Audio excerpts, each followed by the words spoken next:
Alive and Well STL is a presentation of the St. Louis Regional Health Commission and Rare Gem Productions to build a healthier St. Louis. Power up with the positive. Learn more at oneraregem.com. That's ONERAREGEM.com.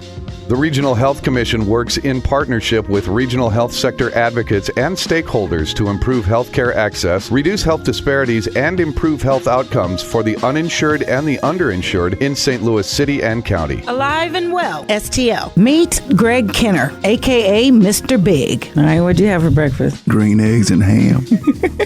Clever, funny, giving, and determined. A husband and father living a dual existence. I know for a fact that I hold a lot of burdens inside of me. I know that I hold a lot of feelings, depressions, sorrow inside of me that I'm still carrying and dealing with. This is producer Jade Harrell. We'll be right back. How do you find alive and well through all of this? It's pretty heavy under the weight of all the tragedy and violence and sadness and hate that we're hearing about every single day. Everywhere we turn, everywhere you look, there seems to be another story to add energy to this stress. And you're bound to feel it. But listen, toxic stress can make you really sick. So if you're feeling numb, out of sorts, agitated, alone, please take 5 to take some time to care for yourself. Learn more at aliveandwellstl.com. Alive and Well, STL. Meet Greg Kenner, a.k.a. Mr. Big. On the outside, he's the happiest guy in the world. Clever, funny, giving, and determined. A husband and father living a dual existence. Inside, he's buried under the stress and anguish of something painful and frustrating. So much so, he uses food and other things to insulate him from the hurt. His health, his weight, and his heart suffers from the suppression. And though his weight is ballooned to nearly 400 pounds, he keeps trying. And for anyone who would see him, they might say, Mr. Big could hardly have a care in the world. And for Greg, this is by design, so that he can bring joy to others and maybe gain a little joy for himself as he works on the rest. Greg, you have to be one of the most jovial people I've ever met in my life. Thank you, ma'am. You always seem to have a bright disposition, smile on your face, and bring laughter and sunshine to the people around you. You said that's your character. Yes. Tell me, how did you get to be this kind of guy? Because you've had your share of trials and challenges and heartache even. Just seeing a lot of things in life. From what I've learned, there's no reason to be upset. There's no reason to frown. What's going to happen is going to happen. And that's just pretty much my philosophy now, and just live the dream, ride the ride, and that's pretty much about it. But you do feel. Yes. You do hurt just like any other human being. Yes. The part about the hurt, I put the hurt on the inside as well as you can see. It's not healthy. Or the part about stress, as you can see, I'm 382 pounds right now. And they said my BMI is supposed to be at 182, 177. So I'm considering that's going to be that I'm weighing in at 200 pounds of stress on my body because I'm having other outlets of other means to deal with stress. And particularly it's food, to where you get that bloated, heavy feeling to make you just want to lay down and go to sleep, to where you really just want to just do nothing.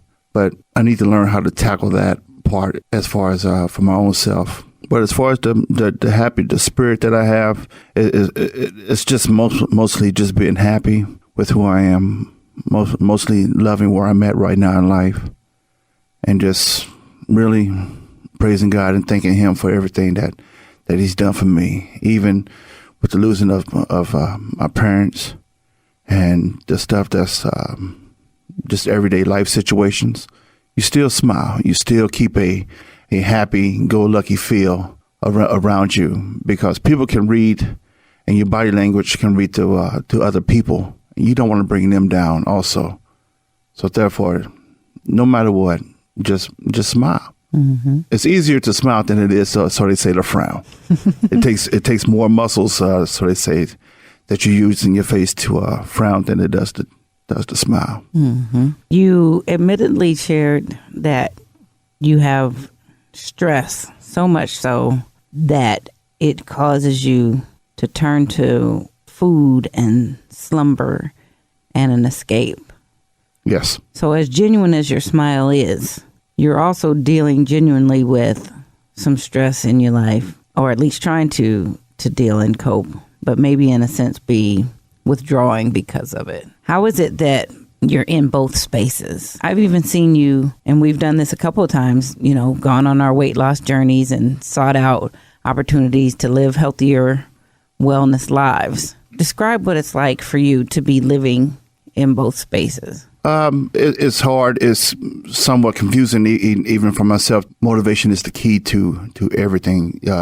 If you really want to do something, you'll make it happen, and that's my nickname at work, MIH, because I make it happen. No matter what, you have to make it happen, and I really haven't focused in on myself as far as the parts of my body, or the binge eating, or the late night. It's not even so much late night eating. It's just the part to where you're just so stressed out that you just want to just do something. So whether it might be food, it might be alcohol, it might be drugs, it might be anything. Mm-hmm. Anything that you do an amount of is, or what takes most of your time is I guess bad for you. Now, you saying you in general, or are you speaking from your perspective? I'm speaking from my perspective for what hits me. Mm-hmm.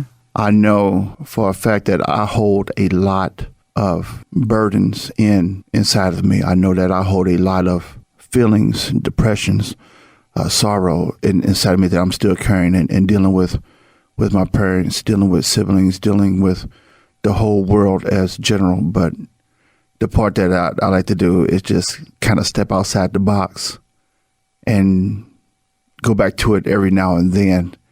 And when I step outside the box, I tend to smile more, as you see me smiling now. Mm-hmm. But it's a wonderful feeling to know that you can kind of separate it and put other stuff on hold and smile and live your life for your family, for your job, for your friends.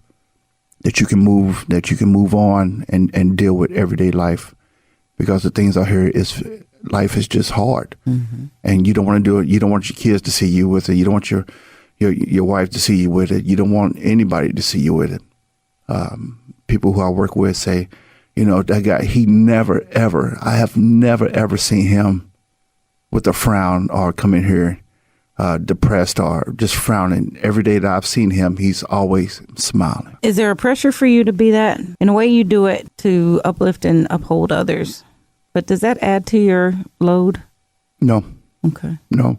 It's just how can I say? It's just a go lucky type of way. Just natural. What does Greg need? What would help you with your stress? What would help you not just look and seem happy-go-lucky on the outside, but actually be alive and well on the inside? I'm going to tell you what, it definitely would not be money.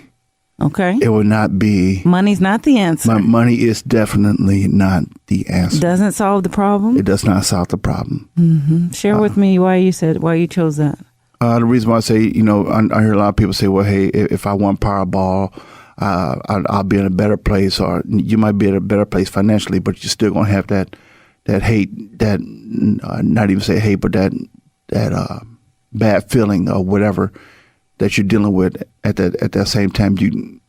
Just like with drinking, if you drink and after you sober up, guess what? That problem is still going to hit you right in the head. You might get away for the moment, and trust me, for the moment. I think for myself to really make me happy to not, I had even thought about, hiring the personal trainers. Don't work. Mm-hmm. Personal trainers, I think is just in my point of view, a ripoff. How so? How so? Mm-hmm. I don't need anybody to sit there and tell me, keep on going. Give me 5 more, give me 10 more. I need somebody to come to my front door, get me out the bed. I need a personal trainer. To me is somebody coming straight to your house, knocking on your door. As soon as you hit the floor, mm-hmm. that you get up out the bed. No, don't eat no flapjacks. Pulling the spoon out. No. Snatching the drumstick out your hand. Yes. No emos. No chicken. No nothing. Mm-hmm. This is what we're going to do. Mm-hmm. We're going to eat healthy. And then after that, we're going to exercise, and then we're going to do some spiritual sensing or what. Would that do it for you, though? Would that be the thing to make the difference? I think so it's more than just accountability. Yes. You want someone to be in this with you. Yes. Yeah. Yeah. And I think with so many people relying on the happy guy, they don't think that the happy guy needs somebody to be in there with them. And you find yourself at the end of the day dealing on your own. Yep. It's like when you get home and after you hug kids and you see what's going on, and you kind of have to decompress, what I call it. I take maybe 5-10 minutes and just sit there and just think about what I need to do, what I need to focus on, what I need to get accomplished before I go to bed. Because then you get up in the morning, then you want to do the correct way all over again. And it seems like it's the same process over and over again. But what can I do better today than I done yesterday? Mm-hmm. Especially for the kids. And are you finding progress? Yes. Mm-hmm. I'm finding progress. Each week I say, all right, this is the week to start. This is the week that I'm going to get off the ground. This is the week that I'm going to start my juicing. I'm going to start my no-face diet. Mm-hmm. And I'd say, okay, well, things come up. Some stressful might hit me, and I'd be like, okay, I'm going to Emo's, or I'm going here, I'm going there to get something to eat. And then I turn around and I go to bed. And that's why I say a personal trainer with me is not getting up, going to the gym. It's a personal trainer to have right there as soon as I open up my eyes and say, okay, let's get up. Let's get it going. This is what you need to do. This is blah, blah, blah. Jumping jacks, whatever it may be. You do it? Nope. Well, you wouldn't, but that seems like it would help. Yeah, I'll tell you what. So what are you talking about then? Are we fooling ourselves? Well, let's get down to what the thing is. What is the thing? Because at nearly 400 pounds, and this is probably the heaviest you've been, right? This is actually 394. So you're down. 394, 396. So there are steps. This time last year when we did the juicing thing and I was really gung-ho, I got down to 335. Wow. I got down to 335. And the truth, it's quicker to put it back on, what they say, and you can gain double, and which I've gained double. But it's not about the weight for you. Again, we're looking at how toxic stress, chronic stress is making us sick. So something's lingering. What you just said right there is the key. The chronic stress, the toxic stress. I think with me, I think it's more saying, what my triggers are, and seeing what makes me want to do certain things. And what does Emo's do for you? Ooh. I know what it does for me. Ooh. I know something about that Provel. Yeah, something about that Provel. It's just not Emo's. It's any food, whether it be Taco Bell, mostly fast food, mostly anything. I can come home and just get some milk and cookies. And just sit there and just dog out, just sit on the couch and dog out the Oreos with the milk and watch your TV show and go upstairs, go right to bed. And once again, it's just sitting right there all that night versus when we were juicing and we were doing it the right way. Don't eat after 6 o'clock or 6:30. Make sure you have your heaviest meal during lunchtime. All those things. It makes a big difference. And you felt great. I remember you had pep in your step and shine in your eyes. But then, like you said, something happened. Something would happen in life. But Jay, something happens every day. In your life or people? I mean, in everybody's life. It's just not like it's just something that's just one. Like, okay, well, here comes something. I know I'm going to have to deal with something. It's things that catch you off guard. Things that might make you just come out the blue, and it might make you a little bit stressful. And then therefore that trigger there leads to another trigger, what makes you want to, compensate for that feeling. Mm-hmm. And here we are. We're not teenagers no more. So 44. We've created some things, some habits and patterns that are familiar and comfortable. But I think it's powerful that you're sharing not only your struggles, but your victories. So help folks understand what your life is like. What's on your plate? What's a day in the life of Mr. Big? As your moniker is, your nickname is. First thing, I get up every day by the grace of God, and he gives me one more chance to wake up and to do it all over again. And I sit on the edge of the bed and I rub my feet, kind of get my electricity going in my feet or whatever. But I think about what can I do, or what do I have to do today to make sure that the kids ready, make sure that everything's ready around the house before we leave, so that when we come back home, everything's nice, neat, present, so that you don't have to, come in straight from work and have to hustle and bustle, and then deal with the everyday things that you deal with on your job, because your job gonna drive you crazy. But the part of it is that you, as far as the job goes, you really have to like what you're doing at your job. That plays more than 50% of you being happy. You really have to love your job. You have to. What about loving yourself? Do you love yourself? I love me. I know. I love me. I love me a whole lot. I love me, but I know I can love myself better. And I'm not saying I'm mad at the personal trainers, but I'm more mad at myself because I know for a fact in the deepest part of my body that I can do better for me and myself, to make myself better, for me to be able to do better for my family, point blank.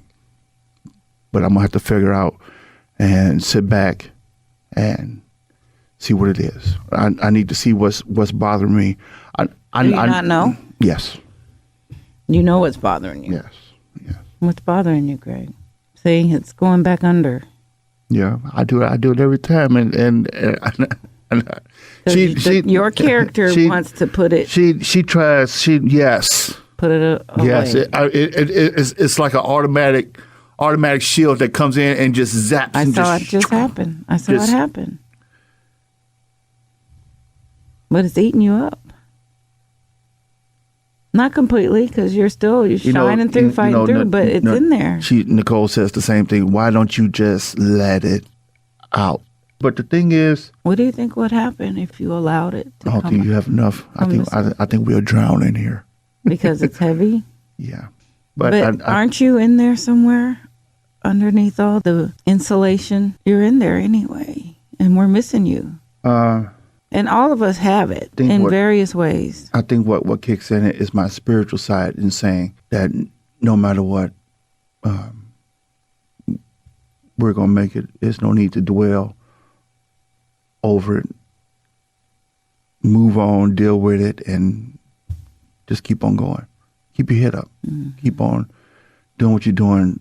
And that's where the smile of it comes in and overlaps. That's why I don't know what it was, Jade. Somebody put that on Facebook. Even though I'm smiling, you never ask to see how I'm really doing. Mm-hmm. And I think and that hit me hard one day, because I smile all the time, even though I'm genuinely happy and I'm genuinely happy. But there's a part of me that I'm frustrated with. I'm not going to say I'm depressed. But I think about my mom and my dad. I mean, it was a time where I grabbed Nicole and I just hugged her and I just started crying, because I didn't have my parents, even though I still have my biological father. But that's in and out. But as far as the people who raised me, I did not have those two most important people with me. But I'm gonna tell you how good God is. Me and Lil Greg were standing in the little kitchen part there, and Lil Greg comes up and he grabs me, and he turns around and he says, "Your mommy here." And I played off. I said, and Lil Greg turned around once again and said, "Daddy, your mommy's here and she's smiling." And I said, "Thanks, Lil Greg." I said, "Thanks." And it touched home, when my mom was blind, and she always used to ask, "Is the sun shining?" And I just turned around and I just looked at the sun and just said, "Hi, Mama, and thank you, Jesus." It was just something just by that part of time, just to say, "I'm here with you." I'm just, Nicole was worried about it raining or whatever. I said, "You don't have to worry about that. Mama got that. She's gonna take care of that for you." And it was a beautiful wedding. You're able to begin a new chapter in your life. You're newlywed with your bride and 2 beautiful children. What is your hope for your days ahead? That's a deep question. Well, as far as your days ahead, I'm going to tell you what, I don't look forward to the days ahead. I think to look forward to this moment, this instant right here, right now. I talked to my mom on a Saturday, and something said, "You better call your mom." And I sat there and I said, "No, I don't feel like arguing with my mama right now." I said, "All you're going to do is just sit there and argue." And something said, and I knew when I'm talking about something, I knew it was the man upstairs, said, "Call your mama right now." So I stopped what I was doing and I picked up the phone. I called Mom. I said, "Hey, Mom, what's going on?" And me and Mom got to talking. She asked how the kids was doing, how everything was, how I was doing. And she says, I'm gonna get up. I'm gonna go to church in the morning. And I said, "Okay, Mom." Well, I said, I'll see you later. And I hung up the phone and that was it. And then that Sunday morning, the next day, as I had went around to the house, knocked on the door, because I was around the corner of my grandmother's house, and Latanya had called me and said, "Hey, you need to go over there and check on your mom's here, see how she's doing." Brother Tony didn't get back. He knocked on the door because he picked up with the church van, and he didn't get no answer. So I went around there and knocked on the door, and I didn't get an answer. So I had figured that, well, maybe one of her friends had picked her up for, to go out to breakfast or whatever. And I went back around Grandma's house, and I went to go get something to eat. And the next thing I know, I had got a call from Latanya again. She says, "I need you to go get inside the house." And she told me, she said, "Be careful when you go inside the house." Because it was like, something may have happened. I said, "No, So I called Carmen. Carmen said she was on her way. And when I got around into the house, I went to the back door and I seen Carmen trying to get into the house. And Carmen had told, she says, I can't do this again. Because she had found my dad in his chair. And she went to the curb across the street, and I had broke the screen door down, and I kicked in the door, and I found my mom laying right there by the door, face down. Oh, and that was one of the, I'm not going to say it was hard, but to be spiritually set, sound, and mind. I panicked a little bit. I reached down, I felt her neck, and I opened up her eyes, and where you had seen the gray part, or the film mass, something that started taking place or whatever, and I said, "Mom, I'm gone." And that's when I went outside, and Carmen looked at me, and Carmen said, I just nodded my head, and she just started shouting right there in the middle of the street. Your sister? Mm-hmm. And paramedics had got there, and they had, checked for a pulse, put the leaves on and everything, and they had pronounced her right there. And that's why when you say looking forward to the days, I kind of stopped doing that. I kind of look for right here, right now. Your Saturday morning. This minute, mm-hmm. this time right here, because not to say that, and now it even hurts to even when you hear people say, "I'll see you later," mm-hmm. because you don't know at that point in time. So just live for this point right here, right now. Right now is your Saturday call. Right now, That phone call that yeah. is all right. So your father passed similarly? Dad passed first. Now, when so the folks that know me is that Maurice Baker is who raised me. That's my dad. That's who I call my dad. That's my, but he never did say stepson unless it came to some business terms like with insurance or whatever. And I still have my biological father who's still living. Once again, we're at my sister's house the night before, and my dad has this really big talk with me in my sister's garage. And we're supposed to get up to go to Ameristar next morning. Once again, eating. There may be a correlation there then, Greg, when your pain arises. No, this was no pain. This was just the family getting together. So y'all just ate. That's part of it. Yeah, if anybody know the Vegas, they know that they went out to eat every goddamn time. That's part of.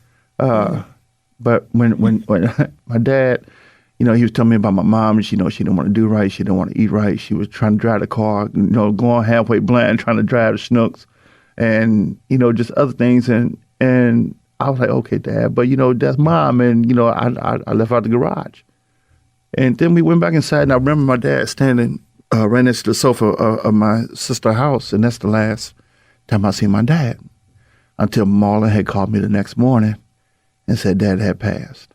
And when we got over there, he was still sitting in his chair. And that was Was he ill? Nope. So both your parents passed away suddenly. Mm-hmm.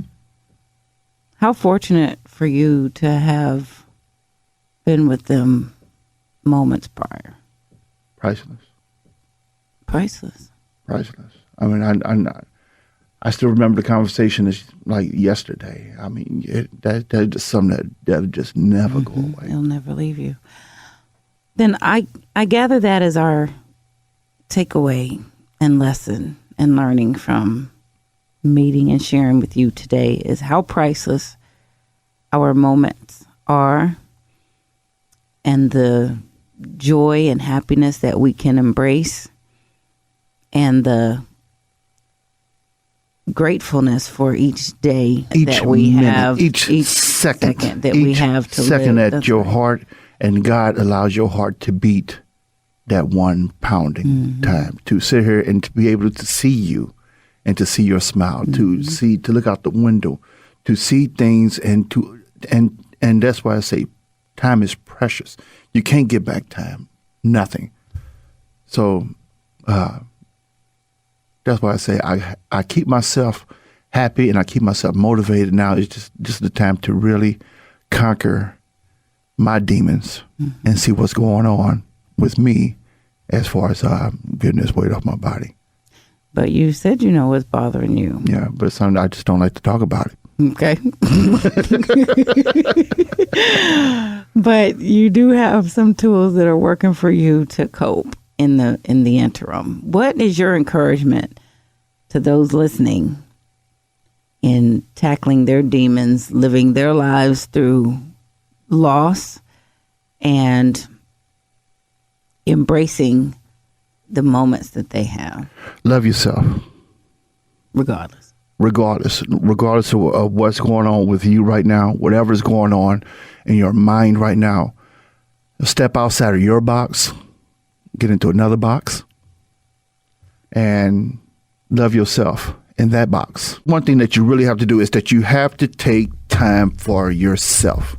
Whether it's 10 minutes, 20 minutes, 30 minutes out of a day, you have to find time for yourself. I cannot express that no more, no less. And you do that for you. Yes. My 5 o'clock, 5:30 morning time that's my time. Do not disturb me. Of course, won't nobody disturb me because guess what? Nobody's up. So there's something to rising early and having yes. quality time for yourself. What's really peaceful is to be able to go outside on a nice day and see where the sun is just starting to rise, and you just sit there and you just say thank you, Jesus, for this day, and you appreciate that moment of that pinkish grayish sky and that sun getting ready to come up over. It's a beautiful thing. Yeah. It's very beautiful. I don't know if you've done it or if you just sit outside with a cup of coffee or whatever you may have, just to do better for yourself. Because if you don't do better for yourself, you can't make anybody else better. Mm-hmm. You have to love yourself. Yeah. I'm so glad you love yourself. I love myself every day, all day. And it shows. And that love is contagious, Greg. I just love being around you. Yes, it's natural. It's very natural. And you just have to appreciate what you have and what's going on right now. And that's about it. That's wonderful. Greg was happy to share his story and let us into his world. He says it helped him. Through his sharing, he found relief. His hope is that his words will help someone else and that you may be encouraged to do the same. We're excited to have you join us with the Alive and Well STL movement. Alive and Well STL is now a community-wide effort focused on reducing the impact of stress and trauma on our health and well-being. The research is clear. Stress and traumatic experiences are making many of us sick, and together are the leading cause of poor health outcomes. Take 5. Visit us at aliveandwellstl.com to find out where you are emotionally. Become an ambassador. Reach out and help build a supportive community. Learn resiliency skills. Get the help you need. Share your stories. Hear others. And learn more about stress and how it affects us. That's aliveandwellstl.com. Alive and Well STL is another positive production of Rare Gem Productions. Thanks for listening.